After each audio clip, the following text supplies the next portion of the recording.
Bula Vinaka, good evening and namaste. I'm Vijay Narayan. You're watching Fiji Village Straight Talk. Tonight we have something special for you, something that everyone holds close to their heart, Sevens rugby.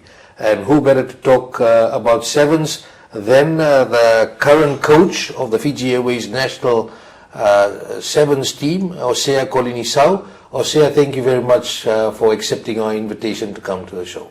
Valuable Vijay for having me. Now, Osea, you've just finished your first season, and a lot of people, there's a lot of questions to be answered, and I'm sure you also want to speak directly to the people. But as I discussed with you earlier, people also had some, wanted to know further insights about what makes Osea Osea and what made Osea Osea as the first ever captain to lead Fiji to that historic victory in Rio, winning the first ever Olympic sevens gold medal. So I'll start first by asking, when did your interest in rugby start, and when did you start playing rugby? I started playing rugby, I think, around the age of 6. And I really got into wanting to representing Fiji. I think I was watching the 97 World Cup, Fiji's, I think, first ever World Cup. Serevi, Manasambari, Lemeki Koroi. And I said, I've always looked at it as when they finished the tournament, I saw they playing the World Rugby song, it's a World in Union. And they played it, and I saw Manasambari running down the sideline and just with his bandage, black bandage on his nose, and just running and played, and it just triggered something in me that I was like, one day I want to be like that. So as I grew up, I normally towards high school, because my house was in Cunningham, I was so close to Ratu Sukuna Memorial School, so I normally would just walk to school. And every time I walk, and that song would play in my mind. And the World in Union. Yeah, the World in Union, and I'm playing like, oh, it's the last minute, and Osea Kolinisau is running down there. So I imagine I was Manasambari. It's like finishing of the move, I'll step a lamppost and step, I'm fending this lamppost, and I don't know, back then people see this young blonde boy walking on the road, just talking to himself, but that has always played in my mind, like, one day I want to play in that arena, in the World Cup, and that's what got me into rugby, and the drive behind my dreams to always make sure one day that I be like Manasambari. One day I'll be running and I'll have that song playing. It's the World in Union, and I'm finishing off a move for Fiji. So you played for RCMS? I played for RCMS under 15 to under 19. We were finals in the under 16. We won the under 18s with my team, the Deans under 18s back then. Under 19 were for the Deans main competition, but we won the under 18, and we lost out in the under 19 to KVS. Osea Kolinisau was captain for KVS in the under 19. We lost in the quarterfinal. I was captain for my team. Osea Kolinisau was playing 10 that side. I was playing 10 this side for Ratu Sukuna. And then, as you finished off from secondary school rugby, what made you push ahead to try to continue to play rugby? I guess the environment I was always around. My older brother played Deans as well, but he was in the Fiji 7 squad when he was still in Form 7. High school, they called him up to be a trialist. Back then they used to have trialists, and he was a trialist and a way better player than me, and way faster, way strong, and I've always wanted to watch him in the trials, and he's always pushed me like, oh, he's done trials for Fiji, and that pushed me more to wanting to get into that. Did he go on to make No, he just made the trialist squad, and because to me it was a major achievement because he was still in school. There were 3 schoolboys. What was his name? Osea Kolinisau, and he didn't make because he got injured. He had a major injury the year after that. He twisted his knee, and I think from then on he just gave up, like not really serious about it because of these injuries. And me always following him to training before the injuries, like it just got into it. Like I wanted to be in that setup, and I have my dad also always pushing me on training and wanting to achieve rugby. I wasn't as serious as I was about rugby until I was finishing Form 7, and first year in USP, and I was getting more into that because my lecture was around 4 and the SUVA training was around at the same time. So instead of going for the lecture, I went for the training at USP, and I thought that I could get away with it without telling my parents. They wouldn't know anything about it, but then I forgot that when they send your result, they normally send it on email, but they send the physical copy on your mail. And my mom always checks the mail once.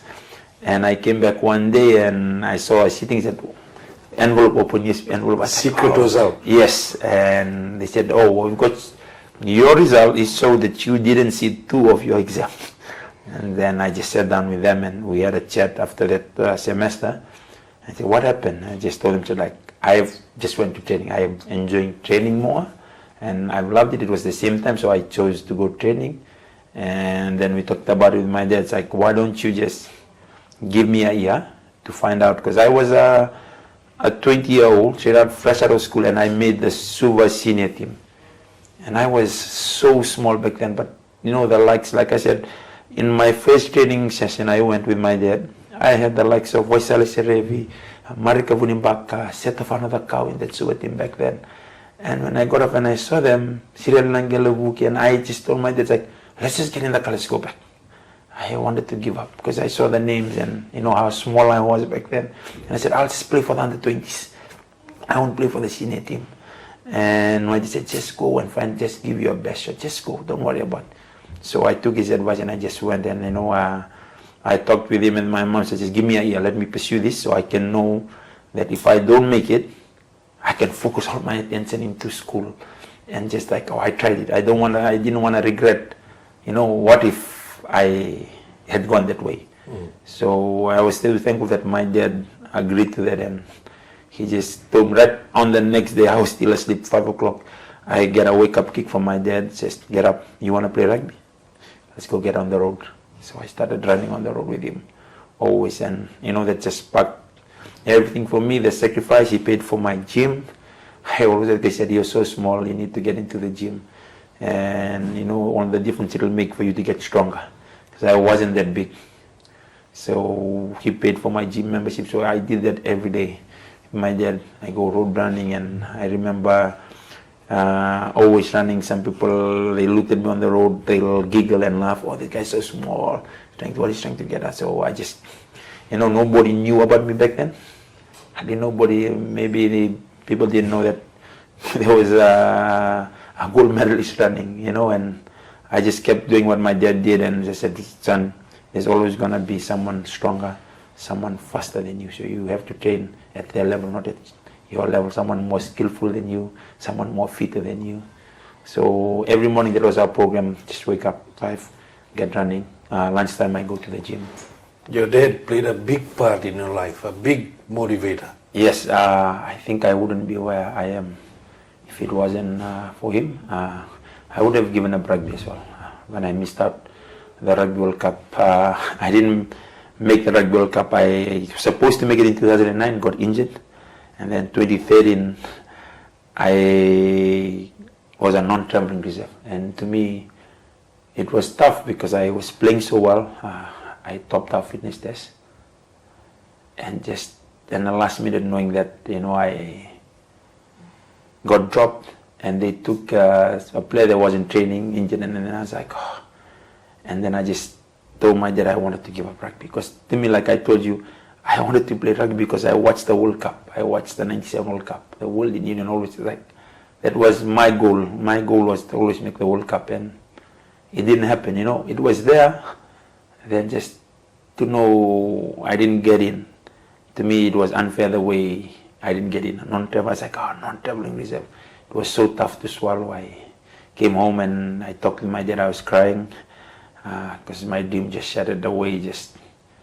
And he advised me, why don't you just stick with it? He said, always, from a positive point of view and spiritual side, he said, son, maybe you should stay faithful. Maybe this door is closed. Maybe God has bigger plans for you. And I was lucky that I accepted and I listened to him. I was crying because I was ready to give up rugby. I just told him, maybe I should go play rugby league. the way I didn't get through, and but I accepted it.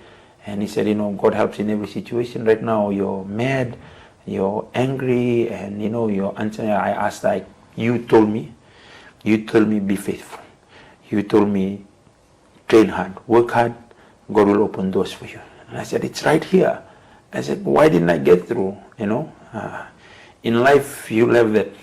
Sometimes you give it your best shot, sometimes you're really prepared for it, and then life has other plan, or God has other plan. And to me, I was already going to give up vigilance for my dad. I was telling my dad, I want to go back to school, I don't want to do this anymore. It was so tough, because that was my main goal, to make the World Cup, and I didn't make it. But I'm glad I listened to him. Come down, and the very next day he said, go training again. The very next day I went training again. After listening to him talk, he talked me into focusing on the positive. Maybe God has bigger plans for you. And I'm glad, I'm happy. The next day I went training again, and I didn't lose hope. And he said, keep training. He said, God rewards faithful people and hardworking people. He said, nobody may see it now, but he said, there's a bigger plan out there for you. So I'm glad I listened to it. Now, Osea, did you ever think that one day you'll be the captain of the team that wins the first ever Olympic sevens gold medal, and eventually then becoming the coach of the Fiji team? I never dreamt that one day that I'll be in the Olympics. I've always told people that the closest I ever thought of being in the Olympic is imitating the Olympic people, either on the road, running, Morris Green, and swimming. Michael Phelps, Ian Thorpe, those people just playfully with other boys, or will just throw sticks, jump in it, try and imitate the Olympics, you get it. That's the closest I ever thought of getting into the Olympic. I've never dreamt that one day that I'll be in the Olympic, let alone win a medal at the Olympic. Over the past week, as I was getting ready for this show, I went back and watched the games, the Rio games. Your composure and what you were doing, you knew you were hungry, you were determined. What was going through your mind at that time, knowing that you were leading a team that had the first ever Olympic gold medal in sight? We had done the work. Like I've always talked with Ben about it, and Ben said after we finished our 8-week cycle, he said we won the gold in uprising at the grounds. The level of competition that was there and the training we went through. Because some of the training we went through was unorthodox. Say we'd go training, there will be no water breaks. We didn't have water until 10 minutes after warm down, then we'll have, because we wanted to expose, he said, I wanted to expose you guys to the toughest condition that your body will ever face. So, and the contact.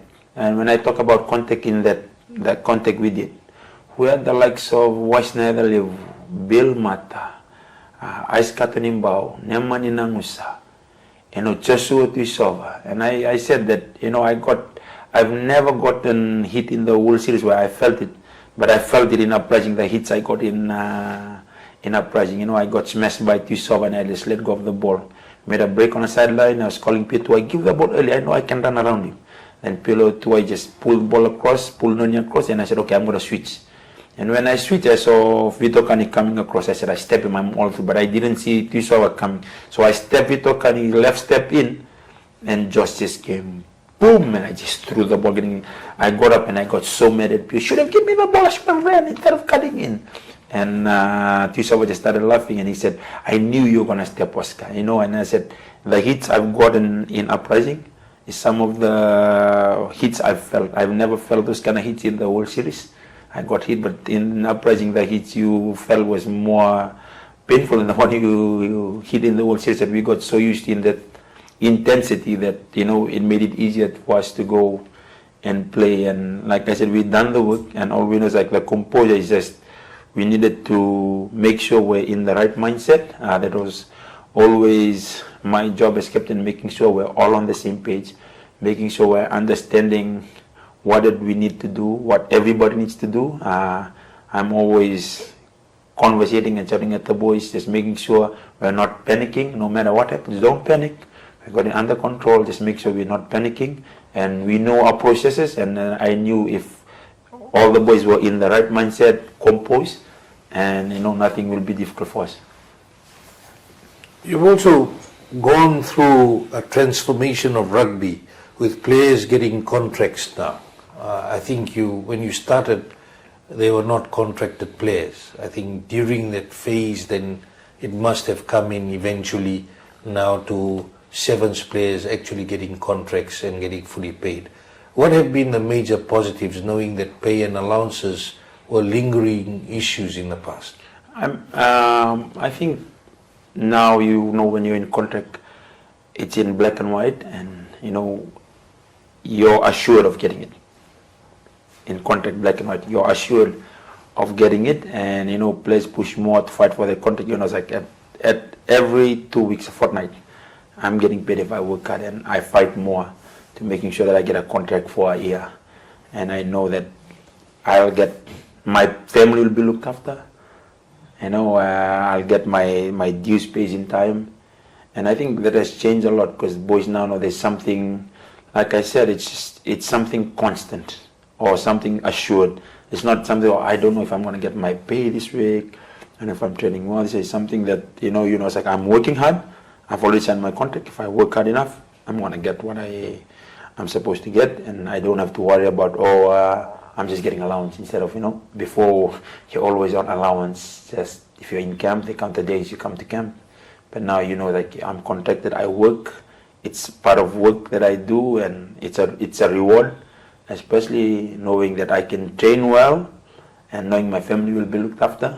We're safe, especially for the other boys, getting the rents paid, getting food on the table, and knowing that you're gonna be safe for a year, that you're gonna have your family looked after.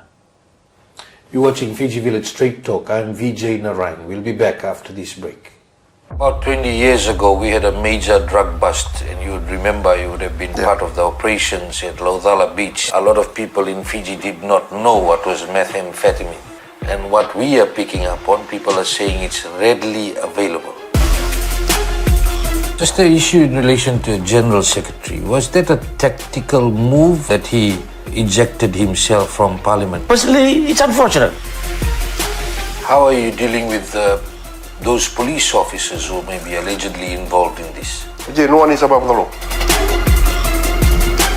We assure you that we will be having police officers around.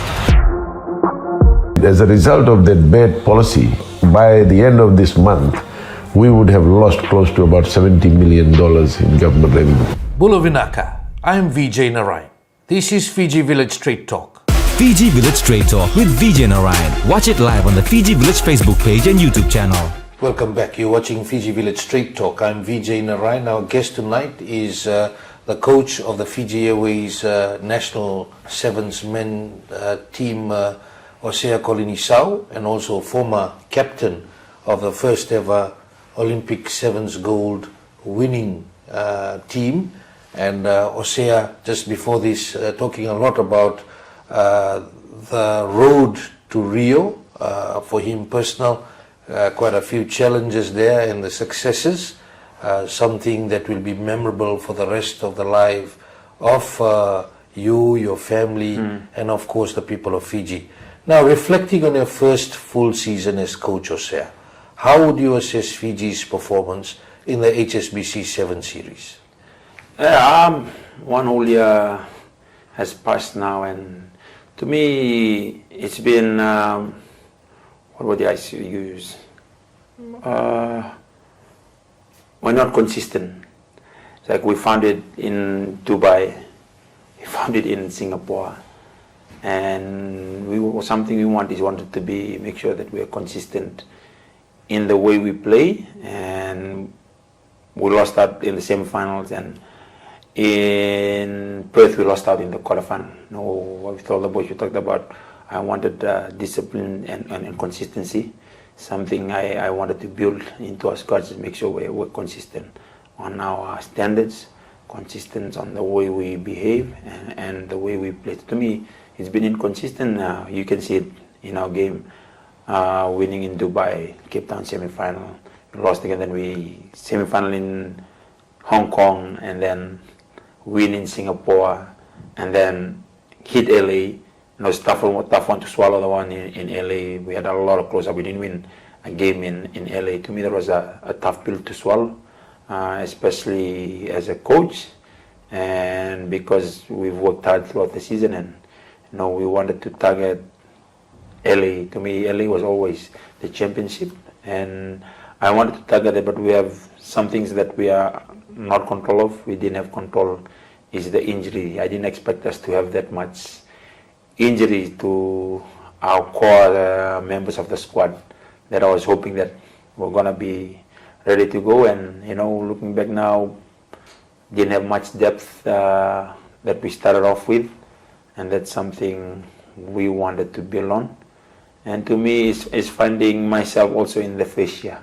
After every tournament, I sit down and reflect on what could I've done better, on the learnings that I've learned, what are the positives that I find that, and what are the negatives that I think that can always improve on. But that's something I really want to get better, and one word I use is just when one consistent enough this season. So how can we fix that? I think a lot with consistency is our attitudes in our daily trainings and everything we want. And I want in our training, make sure you come with the same standard. And when you talked about championship teams or championship people, you can see they are consistent people on the way they do stuff, on the way they do training. They stay consistent and they try and build on their weaknesses. They come in, they hardly change. There's not a lot of changes to their routine. If you look at it, it's like, okay, I wake up this morning and I do this. And everything is, to me, is consistency, and success is just repetition. And people ask me, Oscar, what is success? Oh, to me, success is repetition. And to me, sevens is a game of skills and attitude and behaviors and characters. They all measure. And then those are things that you want to have repeated good standards on those behavior. And we work a lot on that in camp, on our standard, and make sure that we're trying to improve every tournament and make sure our standards remain the same. So something we've always used with the boys is no matter where you are, your standards should never change. No matter your opponent, no matter your coach, no matter where you work or where you are, your standards should always remain the same. If you do that, you're consistent enough to wherever you go, you will never falter. Because I think for us getting in our game, some games were way up here. Say we play New Zealand, there's a rivalry against New Zealand. Players lift up against New Zealand because there's always that history that we have with New Zealand. People always want to win against New Zealand. The boys still thrive on that, and you don't need motivation for that. The boys standard just is like, why against New Zealand? The boys just lift up, and when we play against other teams, like your standard just comes. Oh, it's easy. I can play with this team. We can beat them, or we assume that we're way better than our standard was. We just do enough of it to beat them. And as I told the boys, our standards has to be here all the time. No matter the team we face, we get our standard up to here. If it's New Zealand, whatever team, our standards stay the same.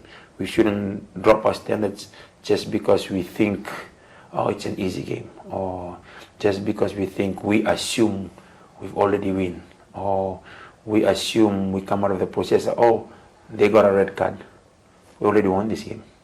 Assuming that's something we're working a lot on in training, is making sure that we remain consistent on our behaviors, our discipline, our characters, on what we do, that can bring consistency to the way we play in the field. How about player mindset and mental strength? Because decision making in rugby, and sevens rugby, is the key. It's a fast game. You talked about Rio, how you kept everyone at that level, the composure. Do you think we've got enough players now, or we need to build on that capacity, that mental strength? Yeah, we're building towards it. The mentality is really important. It's something I took away from when going to Rio, and people ask, what's one thing you took away from Rio? I said, just mentality is very important, because I think when you look at champions, their mentality is always tougher. They have very sharp mentalities. They can stay in the fight, finish off games, do what they need to, because their mentality is really sharp. And I always say, I take that away from you. Like, you gotta be really mentally sharp to win games in the Olympics.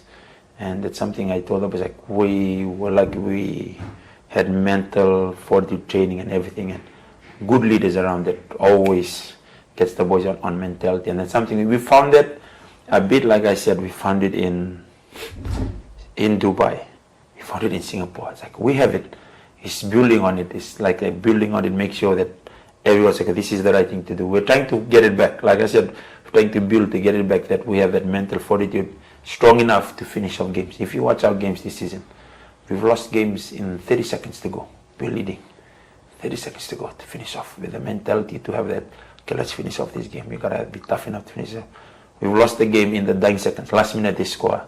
That's it. And I said, it's just little mental lapse that we're lacking. And it was like decision making, against France. Instead of, we should have gone for a kick off, tap it back. And instead we tried to go long, got it missed. We didn't communicate it to everybody that he wanted to go long. France got it from Cape Town, scored, kicked the conversion, finish off the game. Little decision making against South Africa in Vancouver. South Africa, men down, red card. We should have just slowed that game. Why are we rushing for the? But we started everybody just doing their own thing. No composure, to just, like I said, decision making on knowing what to do in that time. And that's something I want to build on with the players I've got, the leadership group. We're building a core leadership group, and that group, I get involved in, sit with them, with the management team, and we talk about what could we be done better. And just make sure we're clear where we're at. We do scenarios in training. Okay, say we have a yellow card down. What are we going to do if we get a yellow card down? Who's going into, say the forward gets out, who's going to go scrum? They're going to pick for scrum. Which of our players is going to the scrum? So how are we going to defend? Are we going to go 5 or are we going to go 6? So those kind of scenarios we create to try and get them mental, like when you're tired, or we make them run. And I said, okay, after we're really tired, and I asked the question, because I know it's different, me asking you a question of something like, what you going to do right now, because you're not tired. Instead, I make you run a couple of laps, and I ask what you're going to. It takes a while for it to, because like you said, 70 is fast. You gotta be snappy on to read on what's going on. And that's something we try to do, is like make them make decision when they're tired, because it's 37s. You gotta make decision when you're tired, you're out of breath, and make sure it's the right decision, what we're taking. Knowing where we're at, what's the point, how many seconds left on the clock. That's something we're trying to build every tournament and every training sessions. We go on scenarios, say, let's try them out this training session. And I ask them those questions, like, why do you take that? Why do you take the decision? So I asked the captain, why do you take the decision?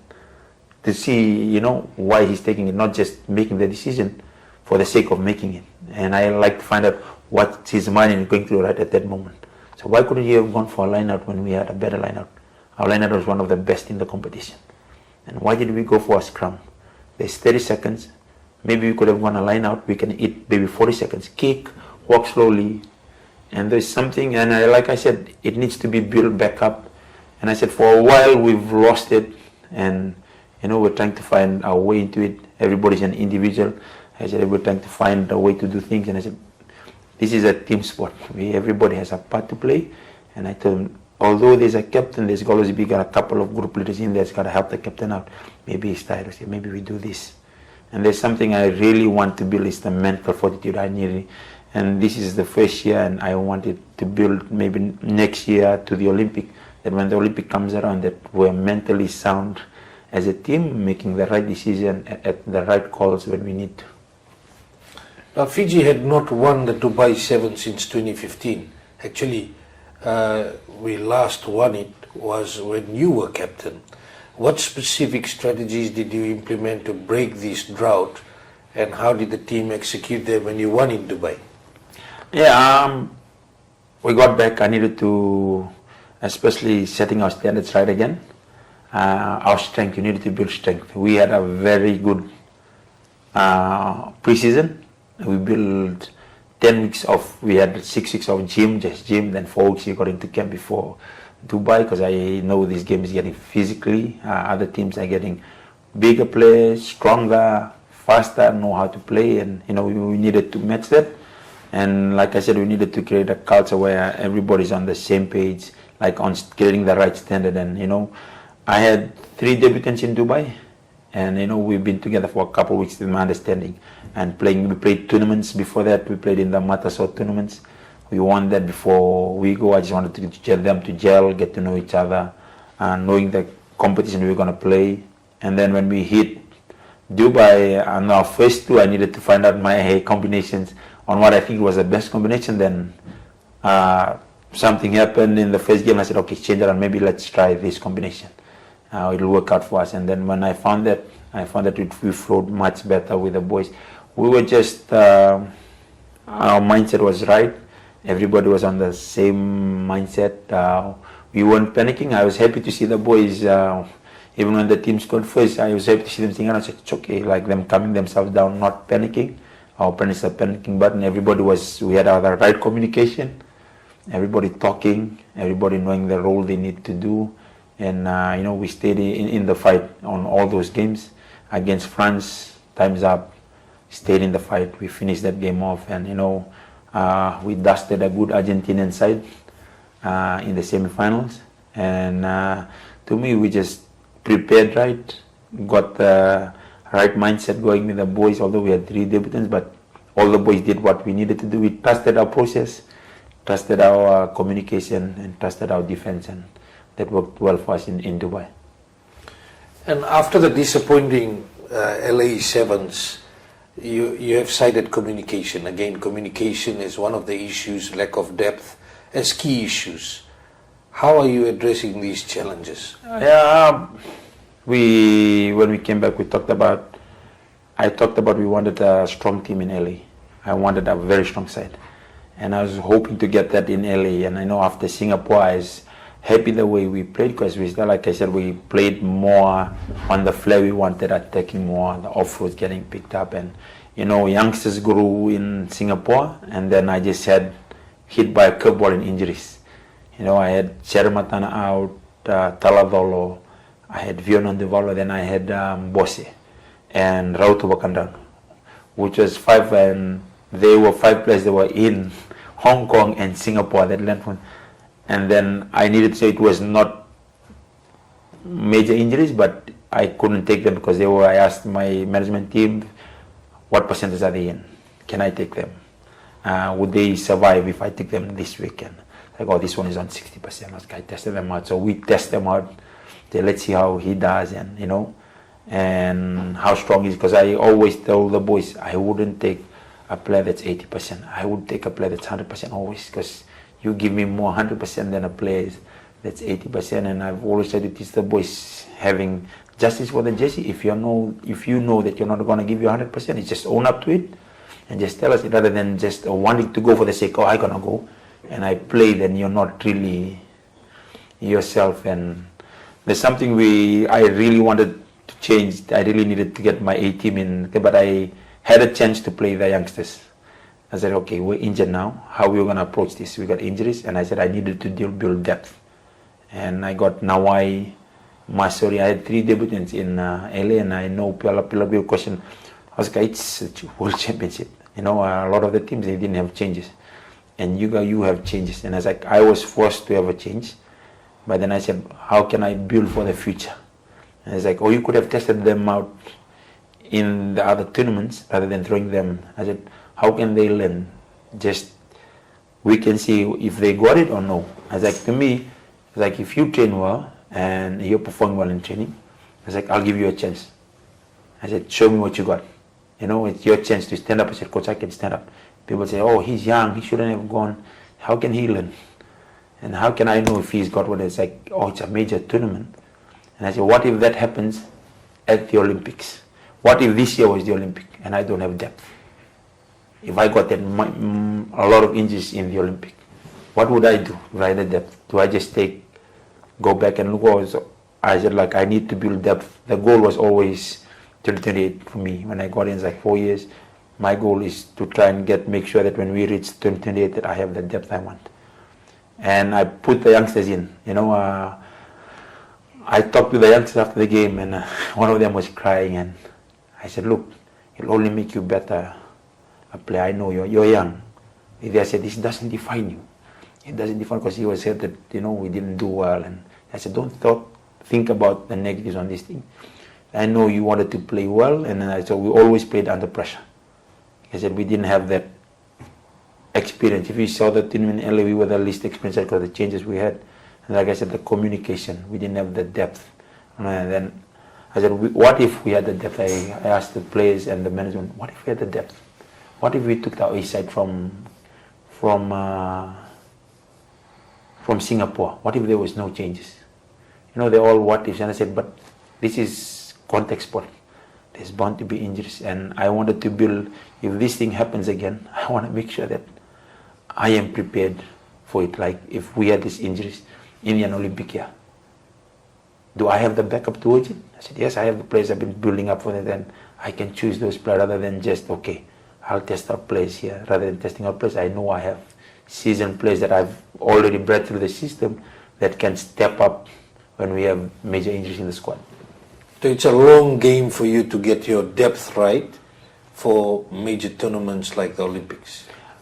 The end goal is always, like I said, the Olympics. That's the major thing for me. And you know, we want to win tournaments towards it, but at the end of the day, I always at the back of my mind, I want to make sure when I reach 2028, I have the proper depth. And you know, this is, like I said, this is my first year, and what better way to build depth than during your first, second year trying to build towards. And your first year also, just correct me if I'm wrong, almost a clean slate. You've had to build on a team, right?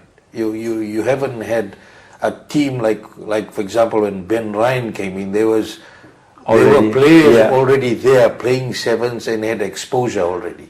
I think that's something we inherited after, because the culture in 2016, like I always said, that when they came in, we had the culture, the setup, but then we have players that were already in the system and management. Say Navada Wanibuka, William Kong. They understood the culture we had for the 4 years that we built up. And then when he left, there was still, like you said, there were still players inside. Chasa Veremalua, Amenuna Sila Sila, Vate Morabobo. Those guys were all in now, you know, Kitioni Talinga. They were all in, and then Joshua Bakurnabil was coming in that last year. Joshua Bakurnabil, all were in that squad of 16. When they came in 2017, when Beba took over, we still had a lot of players that were used to the culture, the winning culture, and were used to doing things, and they understood it was easier to get new players in, because now when you get in, like I said, I find my senior players. Now I gotta find how to breed young players in. You know, like I said, people were always questioning, why are there some players there that are, some old players that are there? I said, I needed them to show the boys a good culture, and they gotta understand what I want. And you know, you can't just throw a whole mix of new players in, just, okay, start off with this whole of new players, and we're playing in the series, and you know, what do we expect? If you play, like, if you want to play a long game, if you're ready for a thing, then okay, let's start with a new set of players, and then you gotta expect the result that comes with it, and you know, you gotta expect there's patience that takes it to build to the experience you got. And you know, that's something I'm trying to build, that when we come to India, that I have a good set of players, a prominent set of players. Like I said, I want, going forward, I want 3 players in every position, contested. 3 very good players that are contesting for each of the position in this 7 starting lineup. You know, if, say I have injuries for one, then I just look at my depth chart. Who's the next one there? Who's ready to get, okay, you take up his thing. Then who's the next one in the row? If he's injured, who's next in there? So I always have 3 players contesting for one position. 3 players in the prop, in the hooker, other prop in the half. Always 3 players contesting to fight for that position. And that's something I want to build on, and make sure when we come that I have that depth. I have always, that position always covered by 3 players. If I have injuries, there's other 2 players that are ready to step in for. You're watching Fiji Village Straight Talk. I'm Vijay Narayan. We'll be back after this break. About 20 years ago, we had a major drug bust, and you would remember, you would have been part of the operations at Laudala Beach. A lot of people in Fiji did not know what was methamphetamine. And what we are picking up on, people are saying it's readily available. Just an issue in relation to General Secretary. Was that a tactical move that he ejected himself from Parliament. Personally, it's unfortunate. How are you dealing with those police officers who may be allegedly involved in this? Vijay, no one is above the law. We assure you that we will be having police officers around. As a result of that bad policy, by the end of this month, we would have lost close to about $70 million in government revenue. Bula Vinaka, I am Vijay Narayan. This is Fiji Village Straight Talk. Fiji Village Straight Talk with Vijay Narayan. Watch it live on the Fiji Village Facebook page and YouTube channel. You're watching Fiji Village Straight Talk. I'm Vijay Narayan. Our guest tonight is National Sevens men's coach Osea Kolinisau. Osea, we've talked about you have a plan for addressing depth in the team, consistency, communication, just in relation to your senior players. Of course, some of your players are coming on with the team. You definitely would like them to stay on with the Olympics coming up. Have you figured out who are expected to stay on for this long plan that you've got? Yeah, there's a couple. I think that I've had one or two conversations with some of the senior players that have just, told me, I think, coach, I think my body is, is giving up. I'm getting a lot of injuries. And I said, okay. I said, if you feel that way, then, and, I have players that are going to leave this season. But I still want them involved in the setup. And, senior players that are going to play in the 15s, but I plan to just get them involved in the setup, maybe bring them back for a tournament or two in a year, just keep them fresh on what we're trying to do when it comes to 2028. And then there's a few players that I think that, I want in the squad, and, our captain, Cheramatana, it's always different when he's playing. The work ethic he brings. He's very vocal, and I see him growing into that role as a captain, and I'm happy seeing him grow. As a captain, he's someone who, when he's around, you hardly see him talk, but when he's in the field, he's talking and working hard and just trying to get him to understand his role as a captain, what he needs to do. And there's the captain of Nandronga, Ilikimito Rossi, has a injury this season, but coming along with those kind of people that I want, that are just vocal and then they understand what we're trying to do, but they're very composed, and I needed those kind of players to build. And like I said, some of the senior players, I've talked to them about it, and I said, okay, I'm not gonna play you if you're not fit enough. I said, if you're fit enough, I'm gonna take it. That's always been my stance on it. And if you're not fit enough, then you don't need to go. And I don't care if you're the best player in the world, but if you're not, everybody in the team is treated the same standard. And if you can't achieve that standard, then probably we don't need you more in the team. Then we'll pick another person that's fit enough to take it. And that's something I'm looking at as a whole, and measuring the place. If he's got how many years can he still go? Of if he's not going to say, okay, I'd have an honest conversation with all of them.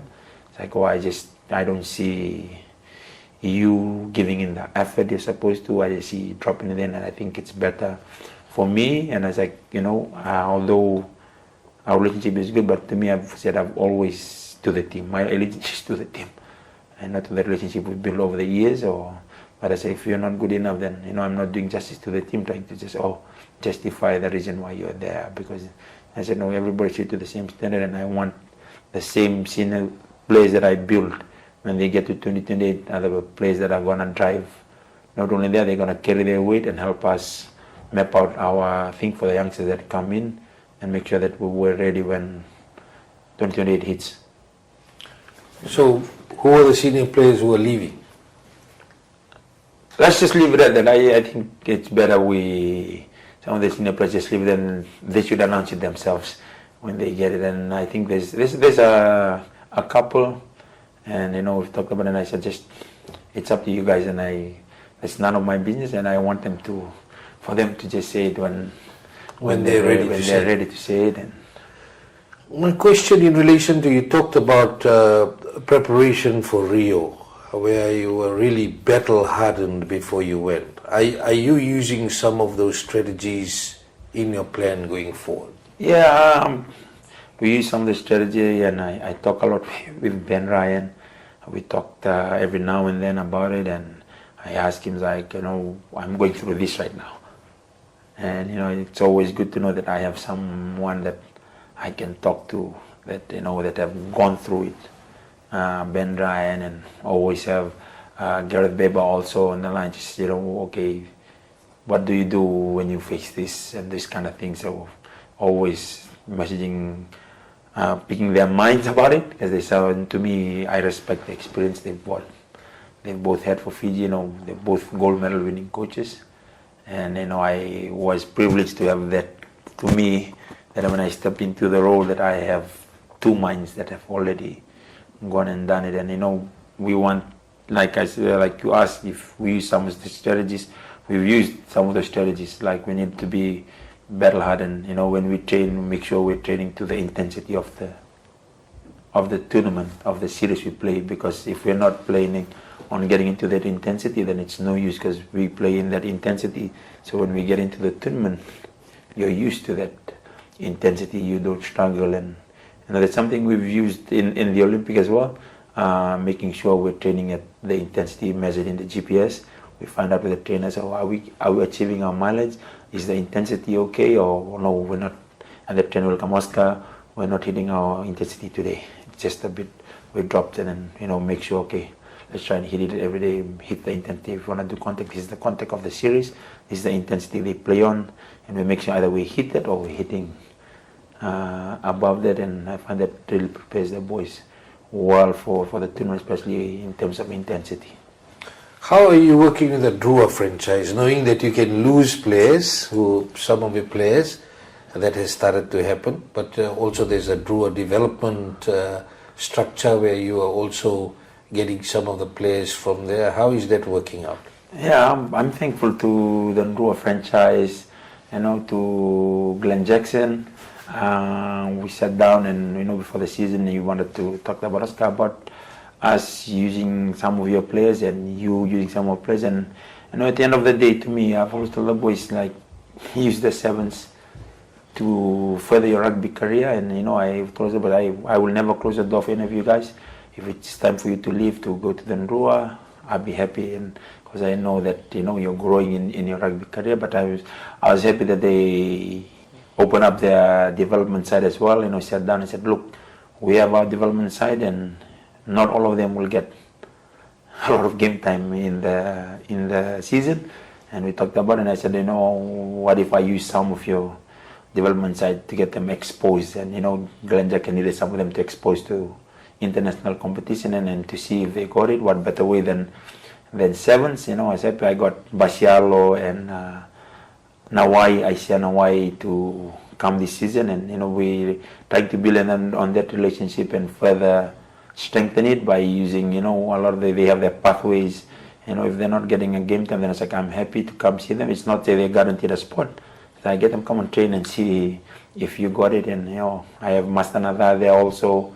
The Wanibuka always helping out. So I think check out this player, just have a look.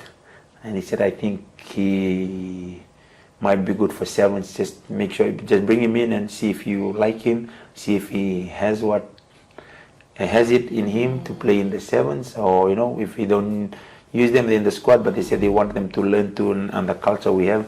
It's a different culture. I said we drive on ourselves, especially on make sure that everybody is well disciplined in our sevens culture, and that's something we try to build with the players, and make sure that consequences have actions, and you carry the team with you always, no matter whatever you do.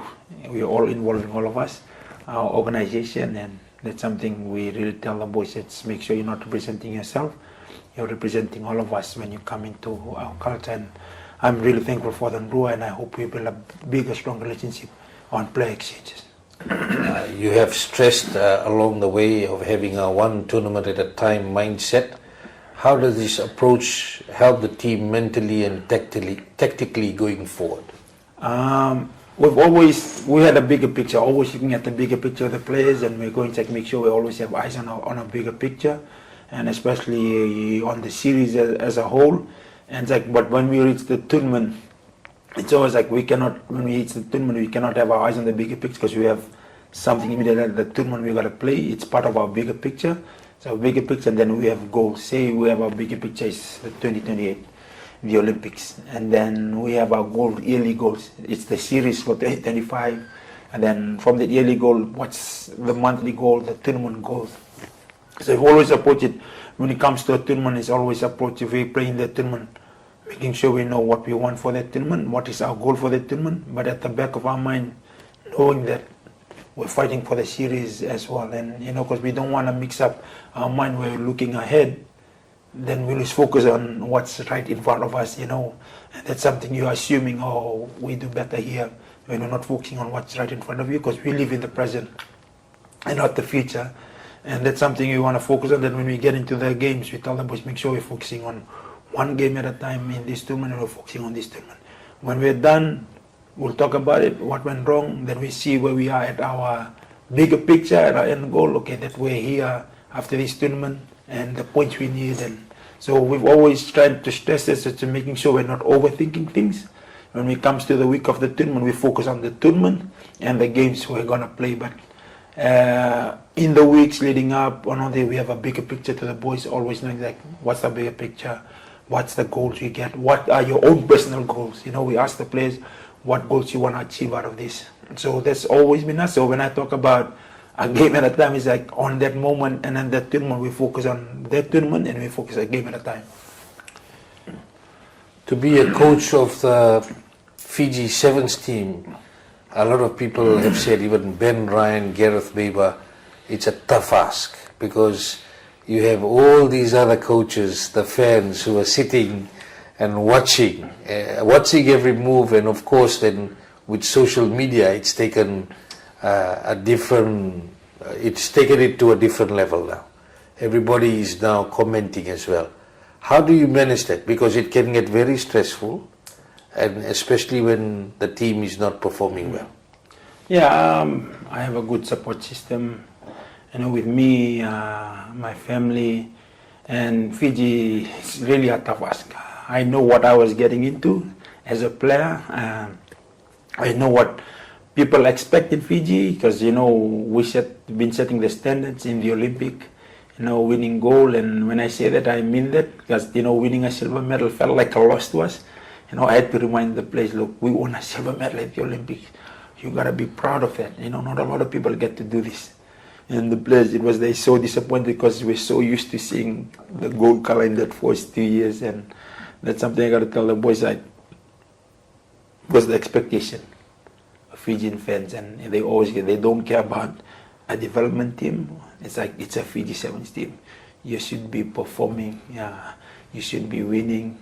And like I said, I have a good support system with me, and I know myself, like, I trust in God, and I've always, to me, the opinion that matters the most is the opinion that God has for me and the people around me.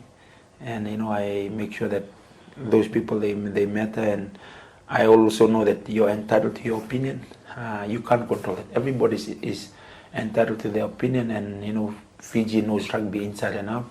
A 6-year-old can tell you how to play sevens, or can tell you that player should have given that ball, said that player should have tackled there, and that's something I always tell myself. It's like, I tell the boys, is you can't control the opinions of others.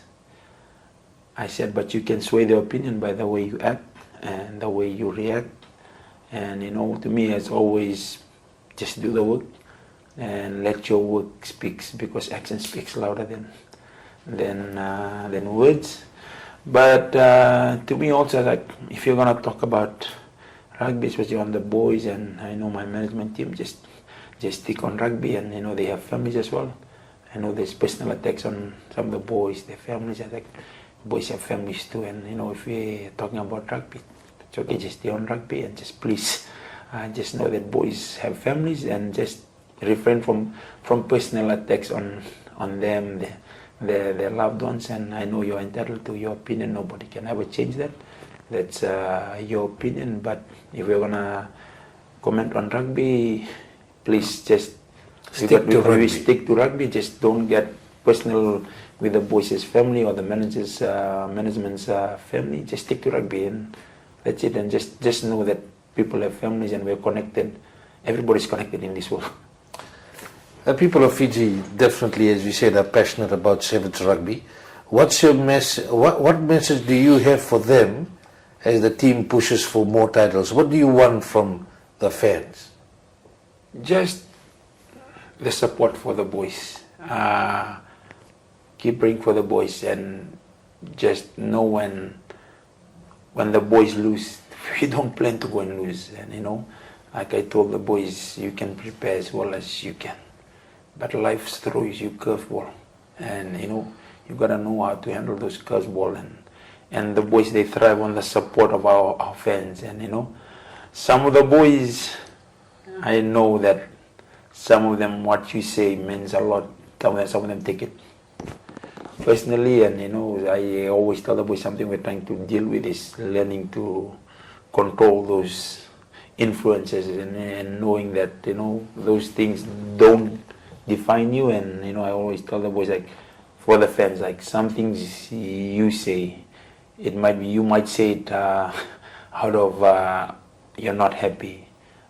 Fiji is supposed to win, and we do things when we're not happy, we're angry, and we say some things that we can't take back. But just I just remember that the boys, they're not only playing for Fiji, they're playing for you as well, and just your support means a lot to us. And this is your team. At the end of the day, this is not our team. At the end of the day, this is the supporters' team, Fiji's team. It's your team. So if you say something about the boys that are negative, just know that he's representing you. It's like you're saying it to yourself. And I've always told the boys, this is not your team, not my team. This is the people's team. This is Fiji's team. And I just like to tell the supporters, we don't plan to go and lose games.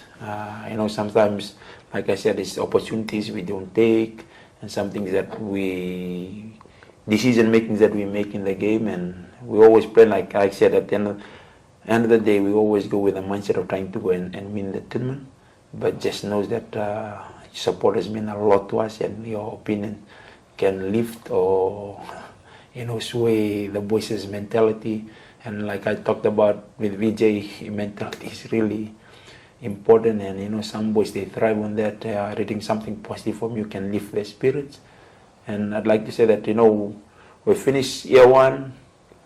We're building team, we're finding ourselves, and come next season, I'm excited about next season, excited about the growth that I've seen in the boys. And we've always have our mindset on the end of the goal that we want on 2028, and you guys are the main one we play for, our supporters, and the reason why we do what we do. Osea, as a role model to many, based on your achievements, as the first ever captain to win the Olympic sevens gold medal, also as coach, your father, you just spoke in the first segment about the huge influence, positive influence your late dad had in your life. Now, in Fiji, there's a lot of issues emerging. Parental negligence, family time not being spent together. We have a high rate of usage of hard drugs. We have one of the highest rates of the increase in HIV/AIDS. The family values, the real values that an individual should have is starting to erode, and we can see that. As a person who has grown up in this country, who's contributed a lot, what's your message to the people watching out there? What should we be doing, all as a country and as individuals, to tackle these things which are coming to us at different directions? We cannot do this individually. It's a huge issue. It involves all of us. Speaking on that, it involves the government, the church, family, schools, institutions. It involves all of us, and it needs everybody to work together. and especially your loved ones. And something my dad told me is like, if someone has made a mistake or is in trouble, you cannot just go and push him away and think that oh, this should be done this way. So when someone is in trouble, just take for instance an analogy of someone drowning, and he's already drowning and he's asking for help, and then you don't want to help. It's like it's better you just take the oar and you just make him again, then rather than we point a lot of fingers, but we don't do things to help. And we can do things like we've lost, like you said, the values. Where Fiji was, all of us can see that Fiji is always known for caring for each other and working with each other to help each other grow, like a Fijian Soloshalawaki. Always we've come away from that. A lot of it has been we've gone individual, people starting caring about themselves, and you forget about your neighbors. And I've always said that I brought up in the family that love your neighbors as you love yourself, and I think we've lost that along the way. And nothing can change if we don't have care, we don't have love or empathy for each other. We say a lot of things, and like I said, action speaks louder than words. You can preach a lot of things, but your action speaks way louder, and we cannot tackle this alone as individual or as organization. We need everybody to work together, whole churches, schools, institutions, our government, but it starts with individual and how you see things and you perceive things. And if we can start with each other, just bringing back the love that we have each other, the care, I think those things will change, and it'll take time because it's been there for a while in our society. And people want, I want change right now. And good things take time to build, and it starts with the first step, and it starts in the family as well. If you have love for your children, your family members, then you show it with your actions, and not just saying it in words. And and I know we can do it as a country in Fiji, and we show that we can conquer the world through Rio, through Tokyo. We showed that we can do it when we work together, and I knew that in Rio we couldn't have done it without the Fiji people giving in the money they wanted to help the boys fund for what we needed. And if we can do that, then we can do anything. And it depends on each of us, and it starts with individual. If you can make a change, then all of us can make a change, and Fiji would be the paradise that we know it should be. Osea, thank you very much for your time. You've had a long season. As you said, you're pondering from first tournament to the last tournament. I believe there will be a bit of a reset for you, take a bit of a break before you go into the next season. And before we finish off, what's your final message to the people watching out there, because this program goes around Fiji and around the world as well? Keep supporting and pray for the boys, and please have a blessed year. Thank you, Osea. And that's the show for tonight. Until next week, have a great evening.